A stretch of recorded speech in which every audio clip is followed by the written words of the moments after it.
Lotion ತಗೊಂಡು remove ಮಾಡಬೇಕು. ಹನಿ wax ಹಾಕಿ, ಹನಿ wax ಆದ್ರೆ ಒಂದು ಸ್ವಲ್ಪ ನೀವು ಇದು ಮಾಡಿಕೊಂಡು ರಿಕಾ ವ್ಯಾಕ್ಸ್ ಅಪ್ಲಿಕೇಶನ್ ಮಾಡಿದ ತಕ್ಷಣ ಸೊ ಹಿಂಗೆ ಇಟ್ಕೋಬೇಕು ಸ್ಕಿನ್ನ. ಈ ಪೋರ್ಷನ್ ತುಂಬಾ ಡೆಲಿಕೇಟೆಡ್ ಇರುತ್ತೆ, ಇಲ್ಲಾಂದ್ರೆ ಇದು ಬ್ಲಡ್ ಕ್ಲಾಟ್ ಆಗ್ಬಿಡುತ್ತೆ, ಇಲ್ಲಾಂದ್ರೆ ಸ್ವಲ್ಪ ಬ್ಲಡ್ ಬರೋ ಚಾನ್ಸ್ ಇರುತ್ತೆ ತುಂಬಾ.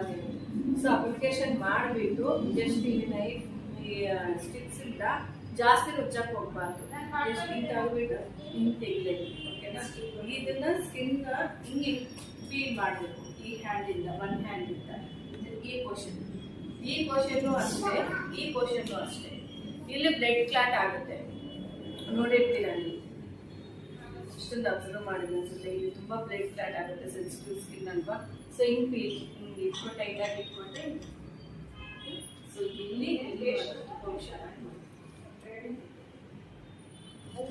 ಇಲ್ಲೇನಾಗಲ್ಲ, ನೀವು ಹತ್ರ ಏನಾಗಲ್ಲ.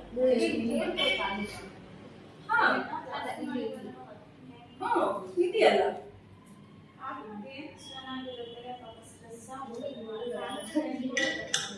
ಯಾಕಂದ್ರೆ ನೋಡಿ